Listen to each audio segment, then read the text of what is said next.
Thus, the merely eternal or abstract spirit becomes an other to itself or enters into existence and directly into immediate existence. Accordingly, it creates a world. This creating is picture thinking's word for the notion itself and its absolute movement, or to express the fact that the simple which has been asserted as absolute or pure thought, just because it is abstract, is rather the negative, and hence the self-opposed or other of itself. Or because, to put the same thing in another form, that which is posited as essence is simple immediacy or being, but qua immediacy or being lacks self, and therefore lacking inwardness is passive or being for another. This being for another is at the same time a world. Spirit in the determination of being for another is the inert subsistence of the moments formerly enclosed within pure thought, is therefore the dissolution of their simple universality and the parting asunder of them into their own particularity. Paragraph 774 is introducing a very important modality, let's call it, or content of representation or picture thinking, namely the creation of a world, which is going to get expanded further in the next paragraph. And, we've had a lot of, we could say, world building in past dynamics and dialectics throughout the phenomenology. I mean, you could think back to the spirit section and the engagement with ancient Greek religion and drama, the conflict between the laws of the city and the political authority and the family and the gods, and all that included a world, right? And we had, world being important in the earlier phases of religion. But here we're talking about the creation or creating, or schaffen, sort of a technical term, right, within Jewish and Christian theology of a world, right, generally understood as, ex nihilo and all that sort of stuff. But Hegel's not so worried about that here. He's more interested in the idea of creation here. And he starts out by saying the merely eternal or abstract spirit becomes an other to itself. This is stuff that we've got developed in the previous paragraphs, or enters into existence and directly into immediate existence. So, a few interesting things to point out right there, right? The spirit, the mind, the Geist, which is eternal, which is abstract as opposed to the concrete or living or dynamic. He tells us two things here. It becomes other to itself. Okay, nothing really that mind-blowing about that. We've been talking about that endlessly for paragraph after paragraph and throughout the entire phenomenology. The second part, I think, is a bit more interesting. Enters into existence. Tritt is, from treten, is the enters. It steps into Dasein, into existence. And what Miller is translating here as directly is actually the same term for immediate, or in an unmediated way, right?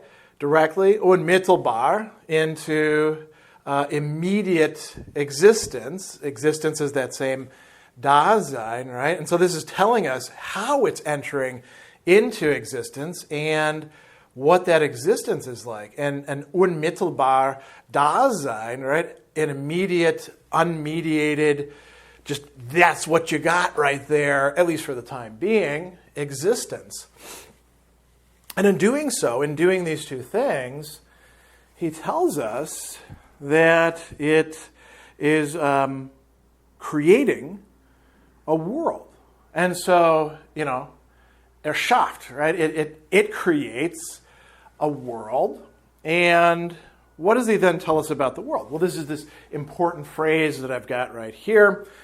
This creating, right? This making, this special form of causality, we could say, is the word, and here he uses Wort, right? It is the expression. It is, well, we're going to get to, are there any resonances here of the word? Maybe. We'll see as we go on further. It's picture thinking's word, or literally the word of picture thinking. What is picture thinking? Representation, Vorstellung, something we've talked about many, many times. The word of picture thinking, for, meaning corresponding to, attempting to articulate, not quite there, but on the way to, the notion, the Begriff, the concept itself, selbst, in its absolute movement, Bewegung in German. So creating is not exactly what it pretends to be. The understanding, the doctrine of creation, of this entire universe, cosmos, world, whatever you want to call it, is itself still within the realm of representation, but it's something quite important. It's onto something, right? It's expressing something about God. And so, here's where we get to thinking about the meaning of this, right? We've already laid out one of these in the creation of the world, and then Hegel restates things twice for us, right? So he says that to express the fact that the simple, the Einfachheit, which has been asserted as absolute or pure thought just because it is abstract. So we've got two different sides of the same thing. The simple asserted as absolute, or reine Denken, pure thought, because it's abstract. What do we know about that? Well, he tells us, here we go, that it is the negative and hence the self-opposed or other of itself. Okay, this is, not something, as I said, earth-shaking. We've been seeing this playing itself out over and over again in previous paragraphs, but it's nice to reaffirm it, right? And then he goes on and he says, or to put the same thing in another form. So what is he doing here? He's trying to help us understand how all of these are really amounting to the same thing. Put the same thing in another form. That which is posited as essence, right, is simple immediacy or being. Okay, well, we've got a lot of simplicity here. We've got immediacy here. We've got, the absolute. We've got the abstract. We've got essence all on this side. And then what do we find out? Again, stuff that Hegel has previously developed, but now is going to, reiterate and then draw something new out of. Because of that, it lacks a self, right? It lacks selbst, and therefore lacking inwardness, doesn't have an interiority, something to open up. It is passive. What does that mean? That means that it is being for another, sein für anderes, right? And what is this being for another? He says, this being for another is at the same time a world.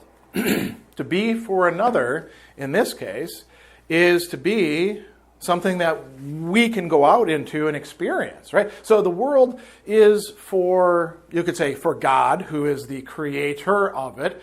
And the world is also for us, the phenomenologists, and for the believers in religion out there experiencing the world. The world is for another, for many anothers, you could say.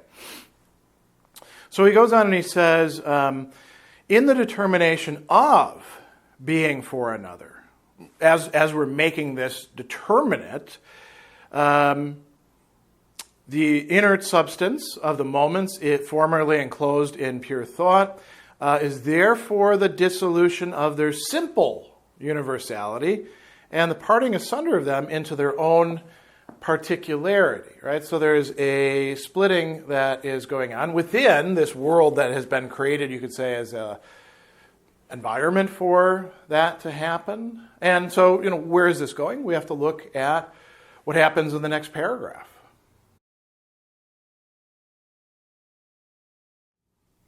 But the world is not merely this spirit cast out and dispersed into the fullness of natural existence and its external ordering. For since spirit is essentially the simple self, this self is equally present in the world. It is the existent spirit, which is the individual self, which has consciousness and distinguishes itself as other or as world from itself. This individual self, as at first thus immediately posited, is not yet spirit for itself. It does not exist as spirit. It can be called innocent, but hardly good. Before it can in fact be self and spirit, it must first become an other to its own self, just as the eternal being exhibits itself as the movement of being self-identical in its otherness. Since this spirit is determined as at first an immediate existence or as dispersed into the multifariousness of its consciousness, its othering of itself is the withdrawal into itself or self-centeredness of knowing as such.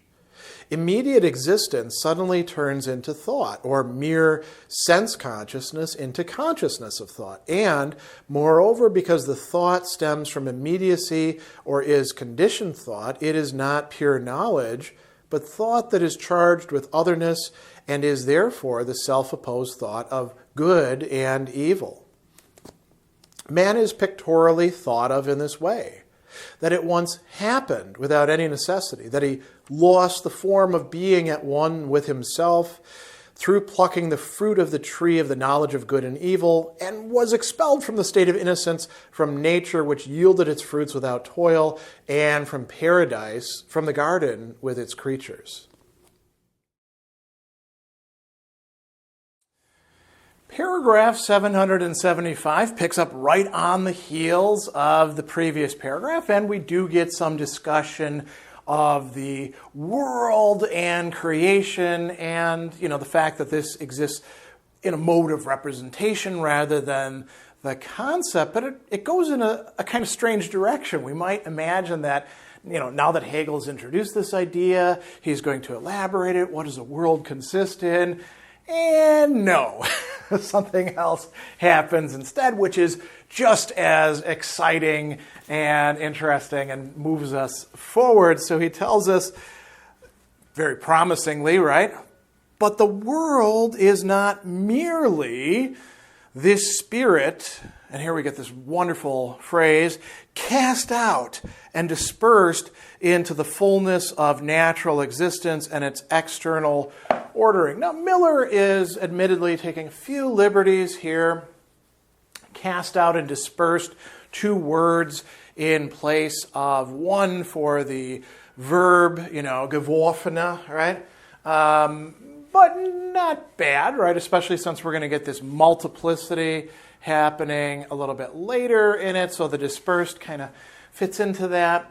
Cast out, right? That's clearly there. And auseinandergeworfen, into. Now, this is where it gets really interesting. So Miller has in brackets, and I don't think this is a bad gloss here, of natural existence, because we have been talking about existence and, natural existence for Hegel, the world. I think if natural existence happens anywhere, it's in the world.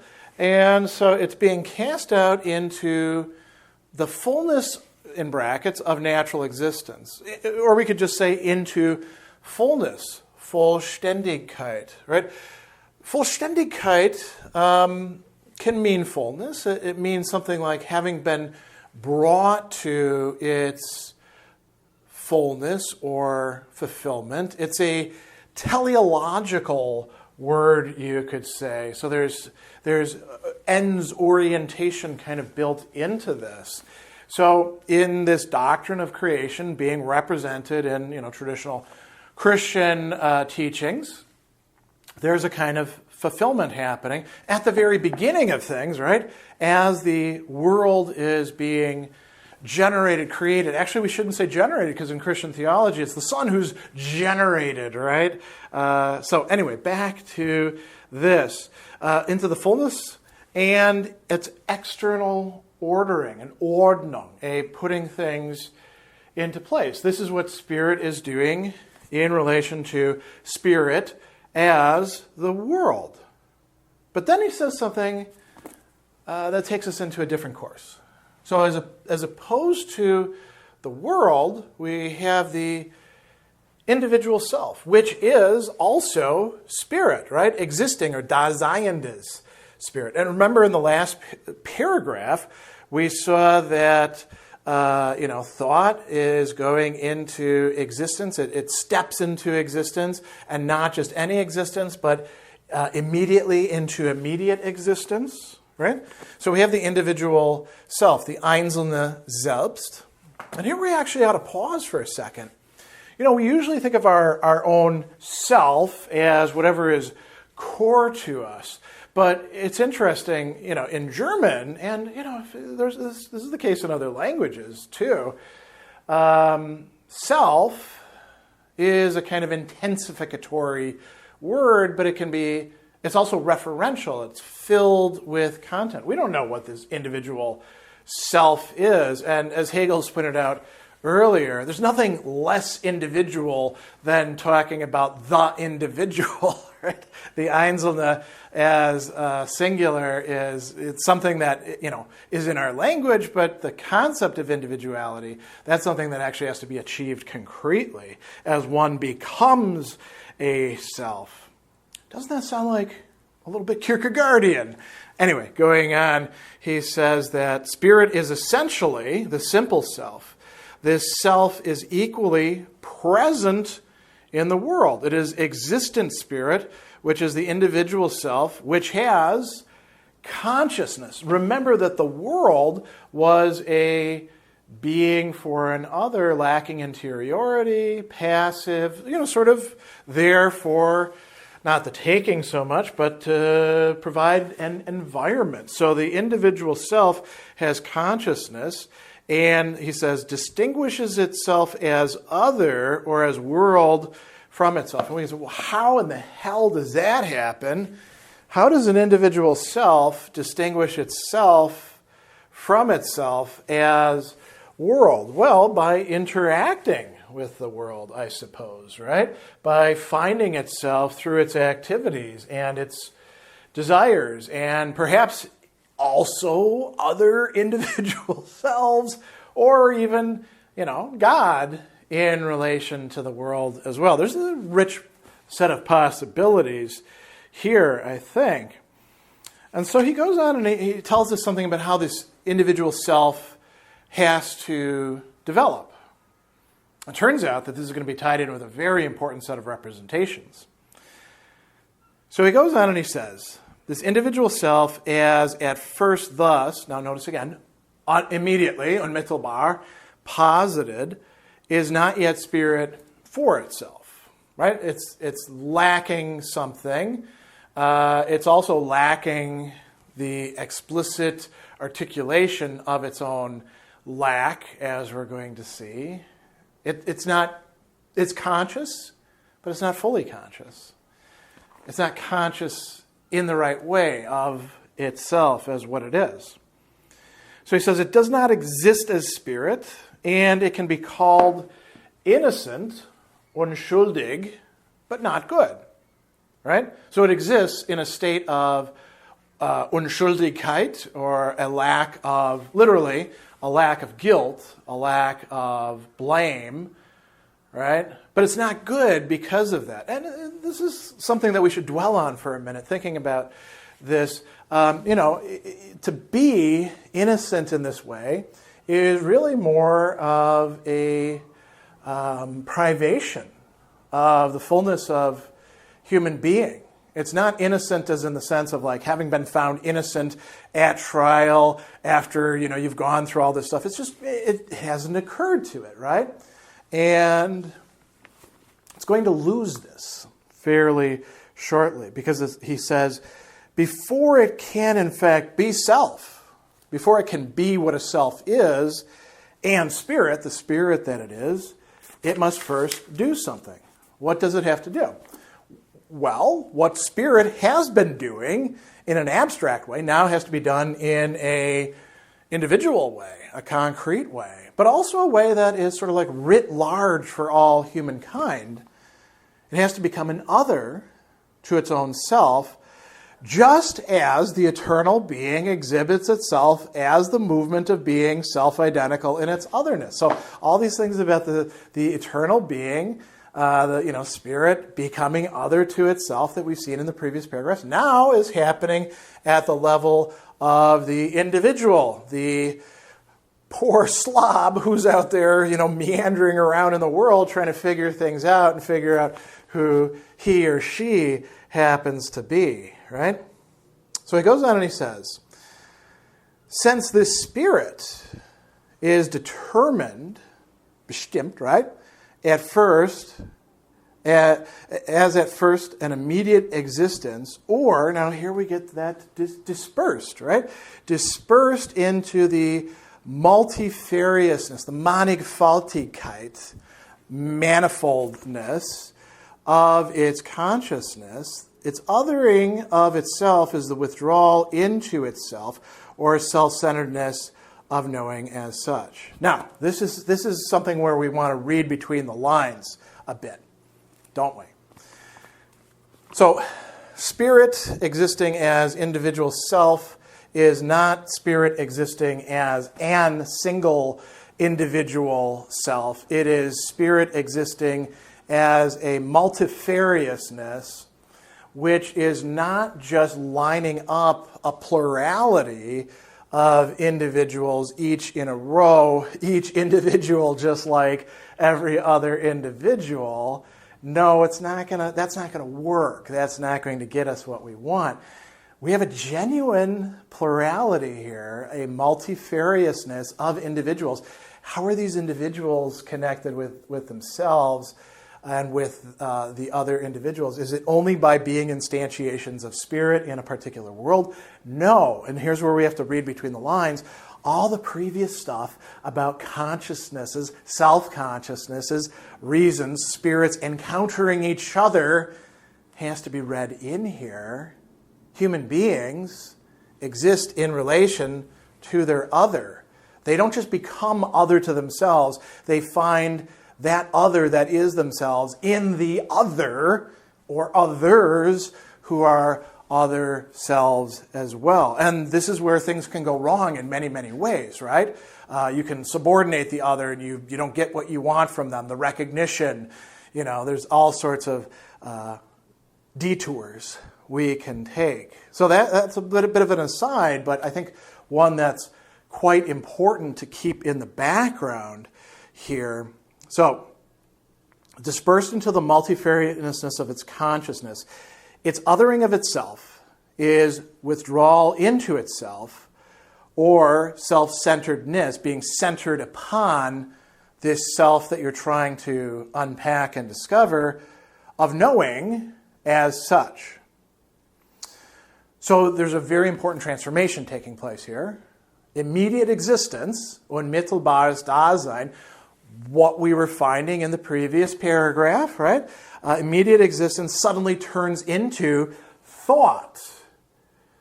And mere sense consciousness into consciousness of thought. And moreover, because the thought stems from immediacy, or is conditioned thought, it is not pure knowledge, but the thought, now this is an incredible line, thought that is charged with otherness is how Miller translates it. I like that translation. A little bit more literally, das Andersein an ihm hat, right? That has being other than itself in side of itself. Charged with otherness, though, like an electrical charge, right? Or charged as in, laden down with otherness on its back. or cathected with it. These are all nice images, aren't they? Images, of course, are Vorstellungen. So we're moving into our own little representations here based on this language. And I leave it up to you to decide whether that's, suitable or not. All right, so let's go on. It's not pure knowledge, but thought that is charged with otherness and is therefore a special kind of thought, a special content of thought. But it's not just a content, it's also a form, right? Self-opposed thought, right? And here the self-opposed is selbst entgegengesetzte. This could be translated as an antithetical thought, right? Or oppositional thought. What is that thought? It is of good, gut, and evil, böse. So before, in the state of innocence, no good, also no evil. Here, the self within the world, within this multiplicity of individual selves, comes to understand good and evil. And now notice what Hegel says here. Here's where we're getting to the representation. Man is pictorially thought of in this way. Man is, vorgestellt. Man is represented in this way. Represented to who? To man, to human beings. This is how human beings tell a story about themselves. And what is the story here? It is about, it's the Genesis story about how human beings screwed it up in the middle of the Garden of Eden. There was just one thing they weren't supposed to do. Eat of that tree over there, which turns out to be the tree of the knowledge of good and evil, right? And there's a couple characters involved. There's a guy, Adam. There's a girl, Eve, and they're happy together. And Adam, maybe with Eve, maybe without, has named all the animals, and everybody's living a nice hunky-dory life in paradise, right? Everybody's got their place. And then the serpent comes along, and it's not the serpent that we know today because after the serpent is cursed, he loses his legs and has to crawl in the dust and. You know the story, I hope, right? And if you don't, well, look it up because it's a very rich Vorstellung of, how things went wrong, right? There's many stories out there about how human beings screwed it up. But I like this one in particular because we don't have just one individual self, In Adam's sin, all men fell. No, it's Adam and Eve screwing it up. And there's also this tempter screwing it up, and they don't know about the consequences of what they're doing until they take that fateful step and, eat the fruit. By the way, it's not an apple. It's just mentioned as a fruit. A lot of people, biblical scholars, think it might be a quince for all that matter, but it doesn't. The content of what kind of fruit it is, it's a fruit that tells you good from evil. Maybe not perfectly reliably, but you certainly have a sense of it. And once you know that good and evil are involved, the whole world changes. And you change, right? You can't go back. You can try to deny it.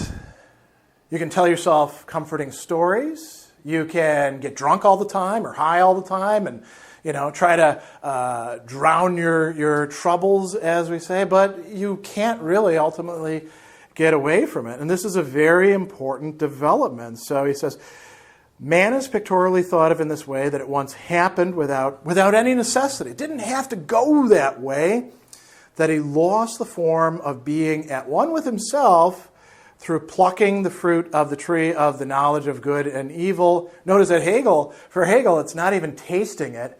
Just plucking it is enough, right? And was expelled from the state of innocence, from nature, which yielded its fruits without toil, and from paradise, from the garden with its creatures. So the world, the earth, no longer gives its bounty to the human beings, and the animals have now a different relation, as kinds of life, the multifarious of life, have a different relationship to human beings, and you can't get away from this good and evil at this point. Now, Hegel is saying that is a representation. That's a Vorstellung. It's not a conceptual depiction of what's going on. I'm trying to provide that to you here in the phenomenology, but it is helping to get us on the way, so to speak.